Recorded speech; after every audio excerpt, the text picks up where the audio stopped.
الحمد للہ رب العالمین والصلاة والسلام علی سید المرسلین وعلی آلہ وصحبہ اجمعین، اما بعد۔ معزز سامعین، حجۃ الوداع کے خطبے میں حضور اکرم صلی اللہ علیہ وسلم کا ارشاد فرمانا کہ شاید اس سال کے بعد اس جگہ تم سے دوبارہ نہ مل سکوں گا، اور پھر دین کی تکمیل کی آیت کا نزول، پھر سورہ نصر کا نزول، یہ سب اشارات تھے کہ محسن انسانیت صلی اللہ علیہ وسلم عنقریب جدا ہونے والے ہیں۔ آپ عموماً ہر سال رمضان میں ایک عشرے کا اعتکاف فرماتے، لیکن وفات کے سال آپ نے 20 دن کا اعتکاف فرمایا۔ سال میں ایک مرتبہ رمضان میں حضرت جبریل علیہ السلام کے ساتھ قرآن کا ایک دور فرماتے، لیکن سال وفات 2 دفعہ یہ شرف حاصل ہوا۔ 8 سال کے بعد شہدائے احد کی بھی آپ صلی اللہ علیہ وسلم نے زیارت کی اور ان کے لیے دعائے مغفرت کی۔ پھر 18 یا 19 سفر سن 11 ہجری آدھی رات کو آپ جنت البقیع تشریف لے گئے اور ان کے لیے بھی دعائے مغفرت کی، اور ہر 2 جگہ دعا میں آپ فرماتے تھے وَإِنَّا إِن شَاءَ اللَّهُ بِكُمْ لَاحِقُونَ، یعنی ہم بھی جلد تم سے ملنے والے ہیں۔ 29 سفر بروز دوشنبہ ایک جنازے سے واپس آ رہے تھے، راستے میں شدید درد سر لاحق ہوا، جس کے بعد یہ بیماری اور تکلیف بڑھتی ہی چلی گئی۔ ان ایام میں بھی آپ نماز کی امامت فرماتے رہے اور وقتاً فوقتاً ضروری باتوں کا خطاب فرماتے رہے، جس میں انبیاء کی قبروں کو سجدگاہ بنانے سے سختی کے ساتھ منع فرمایا، انصار کے ساتھ حسن سلوک کی وصیت فرمائی، کتاب و سنت کو مضبوطی سے تھامنے کی تاکید فرمائی۔ ایک مرتبہ فرمایا ایک بندے کے سامنے دنیا و ما فیہا کو پیش کیا گیا، مگر اس نے آخرت ہی کو اختیار فرمایا۔ اس کو سن کر حضرت ابوبکر رضی اللہ عنہ رو پڑے۔ بیماری کے تقریباً 14 دن بنتے ہیں، جس میں 11 دن تک آپ خود نماز پڑھاتے رہے۔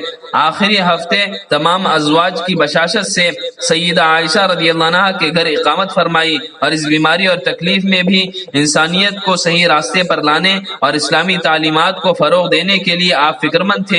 اسی وجہ سے جب اطلاع ملی کہ رومی حکومت سے حملے کا خطرہ ہے تو حضرت اسامہ رضی اللہ عنہ کی امارت میں ایک لشکر تیار کر کے بھیجا۔ آخری نماز آپ نے مغرب کی پڑھائی، جس میں والمرسلات عرفا قرات فرمائی۔ عشاء کا وقت آیا تو دریافت فرمایا کہ نماز ہو چکی، بتایا کہ لوگ آپ کے انتظار میں ہیں، تو آپ صلی اللہ علیہ وسلم نے وضو کا ارادہ فرمایا۔ اس طرح 3 بار آپ نے عزم فرمایا، لیکن بے ہوشی طاری ہوتی، آخر فرمایا کہ ابوبکر نماز پڑھائیں۔ اس طرح آپ کے حکم کے بعد حضرت ابوبکر رضی اللہ عنہ نے حیات طیبہ میں 17 نمازیں پڑھائیں۔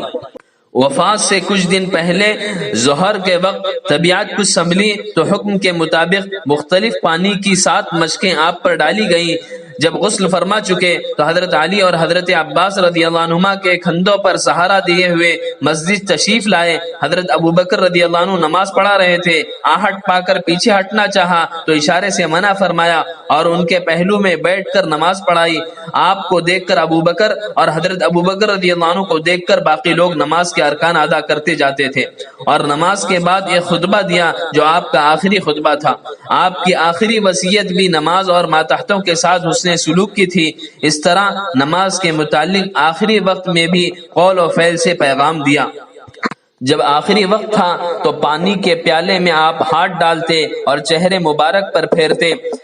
حضرت فاطمہ رضی اللہ عنہ نے جب یہ تکلیف دیکھی تو فرمایا واہ کرب ابتا، ہائے میرے ابا کی تکلیف، تو فرمایا لیس علی ابی کی کرب بعد اليوم، آج کے بعد کوئی کرب نہ ہوگا۔ آخری عمل آپ کا مسواک کرنا تھا جو حضرت عائشہ رضی اللہ عنہ نے کرایا، اور آخری بول اللہم رفیق الاعلی تھے۔ حضرت عائشہ رضی اللہ عنہ فرماتی ہیں جس وقت جدائی کی گھڑی تھی تو آپ کا سر میری ران پر تھا اور آپ پر بار بار غشی طاری ہو رہی تھی۔ آپ کی وفات اس حال میں ہوئی کہ آپ کی زرہ ایک یہودی کے پاس 3 سا جو پر رہن رکھی تھی۔ آپ نے اپنے مرض الوفات میں 40 غلام آزاد کیے۔ آپ کے پاس 6 یا 7 دینار تھے۔ حضرت عائشہ رضی اللہ عنہ کو حکم ہوا کہ ان کو بھی صدقہ کر دیں۔ 12 ربیع الاول سن 11 ہجری پیر کے دن چاش کے وقت جس میں اطہر سے روح انور پرواز کر گئی، اس وقت عمر مبارک 63 سال قمری اعتبار سے بنتے ہیں۔ انا للہ و انا الیہ راجعون۔ اس خبر کا صدمہ عاشقوں پر ایسا ہوا جیسے بجلی کا سانحہ۔ عقیدت مندوں کو یقین نہیں آ رہا تھا حضرت عمر رضی اللہ عنہ چند لمحوں کے لیے اپنا توازن کھو بیٹھے، حضرت عثمان رضی اللہ عنہ پر سکتہ طاری تھا، حضرت علی رضی اللہ عنہ گمسم بے حس و حرکت پڑے تھے، حضرت عبداللہ بن انیس رضی اللہ عنہ کا تو دل شق ہوا اور صدمے سے وفات پا گئے۔ ایک ابو بکر رضی اللہ عنہ تھے جنہوں نے خود کو بھی اور امت کو بھی سنبھالا، کیونکہ یہ بہت بڑا صدمہ تھا۔ جیسا کہ آپ نے فرمایا ہے کہ اے لوگو، تم میں سے کسی کو مصیبت پیش آئے تو اس پر میری وفات کی مصیبت سے تسلی حاصل کرو کہ میری امت میں کسی کو میری وفات کے صدمے سے بڑھ کر کوئی مصیبت پیش نہ آئے گی۔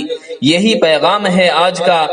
سلام ہو پیارے نبی پر، درود ہو پیارے نبی پر، وآخر دعوانا ان الحمد للہ رب العالمین۔